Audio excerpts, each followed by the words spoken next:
A single unglazed clay pot buried in the dirt can keep your garden watered for half a year without you ever picking up a hose again.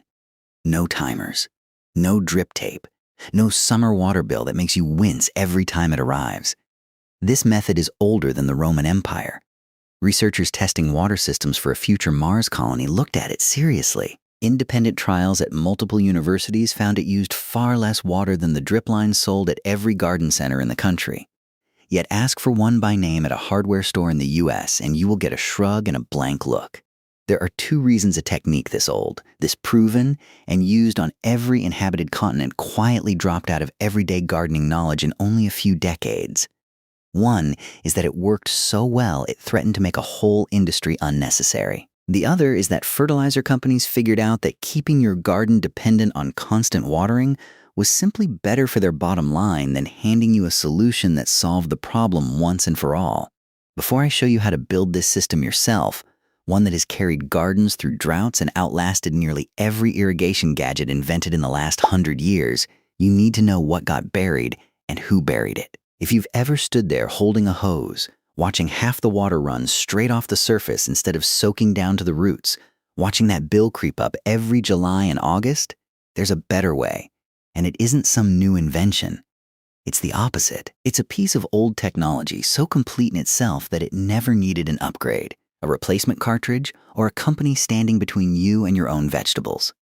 The written trail starts around the 1st century, when a Roman farming writer described something already common practice around the Mediterranean, burying unfired, unglazed clay vessels in the ground, filling them with water, and leaving them alone. Because the clay was porous, water crept slowly outward through the pot walls and into the soil in a rounded plume, reaching straight down to where roots actually live. No puddling, no runoff, next to no evaporation. He wrote about it like it was nothing special, a technique everyone already understood. And by the time he wrote it down, farmers in China had already been doing something similar for 2,000 years. Buried irrigation vessels have turned up in digs along the Yellow River dating back to roughly 2000 BC. The same basic idea shows up independently in North Africa, in pre-Columbian Peru, and among indigenous farming communities of the American Southwest.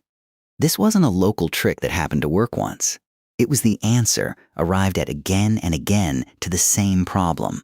How do you keep plants alive with the least water possible? The Spanish word for the pot itself is olla, and that's the name that stuck. Here's the part that separates real ancient know-how from wishful folklore. This isn't superstition, it's straightforward physics.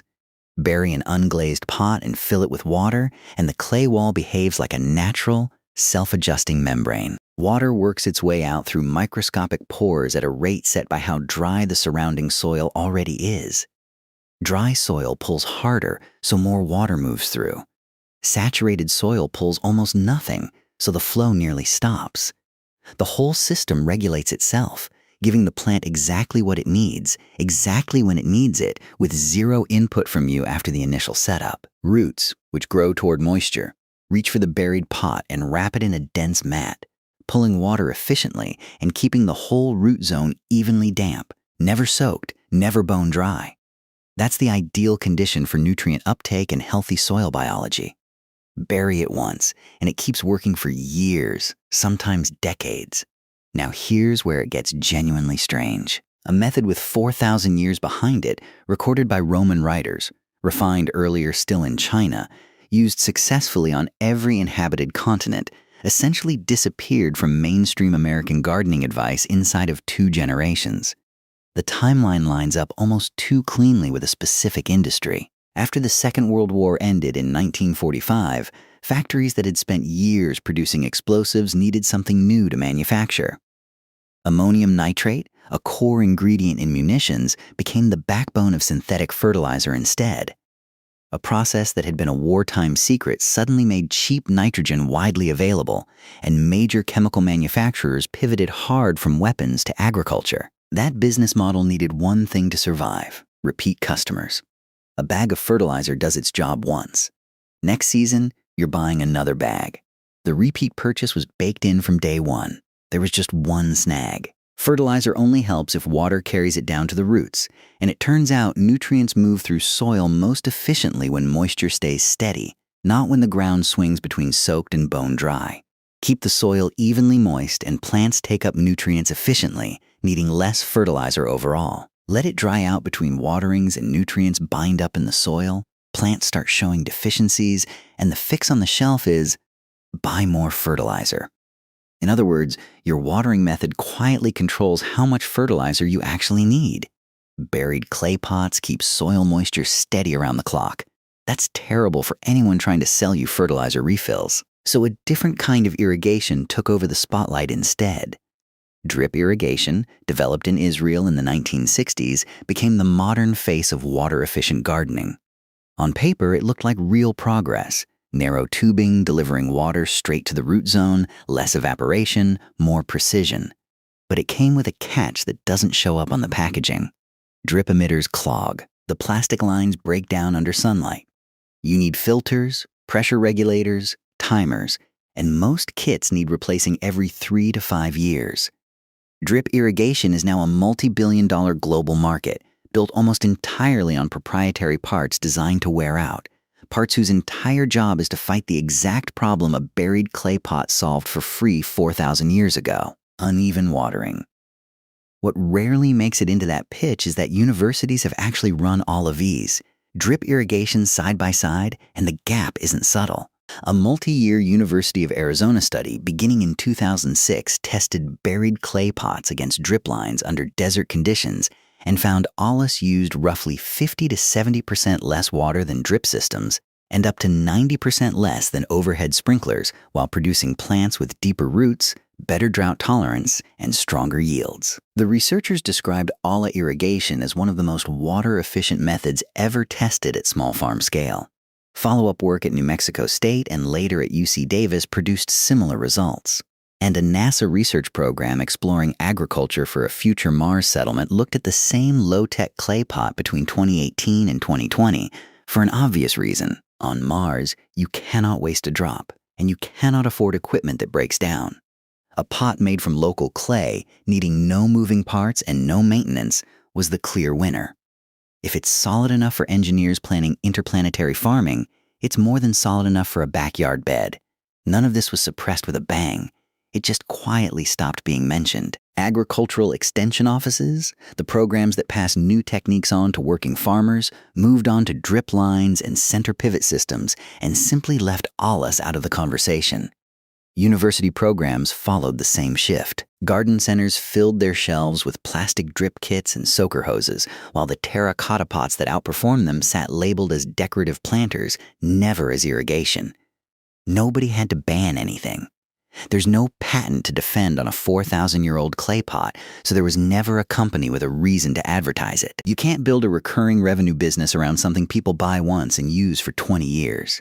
Here's what building your first one actually looks like.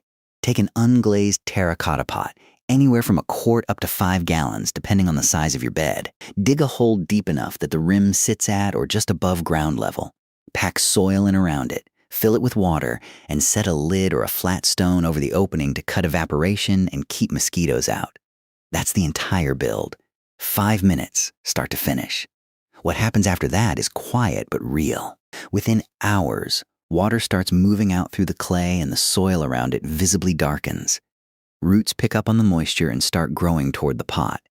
Within days, a fine mesh of root hairs forms right against the clay wall, drawing water directly from the source with no puddling, no runoff, no evaporation loss on the surface. You'll refill it roughly every 3 to 7 days, depending on size and weather.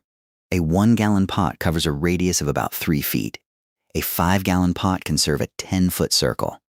In brutal summer heat, gardeners have kept tomatoes alive through 100-degree stretches, refilling twice a week. In milder climates, some only refill every couple of weeks. There's a side benefit that rarely gets mentioned. Because the water goes in underground and the foliage stays dry, this cuts way down on fungal problems like powdery mildew, blight, and leaf spot, all of which thrive on wet leaves. That's healthier plants without reaching for a fungicide. It also changes the root structure itself. Surface watering trains roots to stay shallow, which makes them vulnerable in a drought. Watering from below pulls roots downward instead, sometimes 2 feet deep versus 6 inches for a plant watered from above, which is drought resistance built directly into the plant's own biology. Gardeners in places like Los Angeles and Phoenix have started turning back to buried clay pots as water restrictions get stricter. One backyard grower in Tucson refilled hers twice all summer and never touched a hose, while her neighbor's drip lines clogged and failed. Permaculture growers in New Mexico rely on them exclusively and report their water bills cut roughly in half. In parts of Spain, the practice never really vanished. Rural gardeners still bury clay pots the same way their grandparents did, holding on to something industrial agriculture quietly let go of. The best tool is often the one that never needs replacing. Here's the detail that should genuinely bother you. The clay pot on the shelf at your local garden center, sold as a decorative planter for anywhere from $3 to $15, is the exact same object as the one described in this video. Same unglazed terracotta, same porous walls. The only difference is the label. Call it an irrigation system and it competes with a multi-billion-dollar industry. Call it a planter and you'll walk right past it on your way to buy another length of drip tubing that will crack within a year or two. The same basic technology that helped water ancient farmland, that sustained communities across arid regions for centuries, is sitting on that shelf right now, unmarked, unmarketed, waiting for someone to remember what it's for. The choice comes down to this. Keep replacing parts designed to wear out, or bury a pot, fill it with water, and walk away. It doesn't care about anyone's business model. It just works. It worked centuries ago. It works today. And it'll still be working long after the drip line in your neighbor's yard has cracked and dried out for good. If this kind of low-input, forgotten gardening knowledge is useful to you, subscribe for more of it.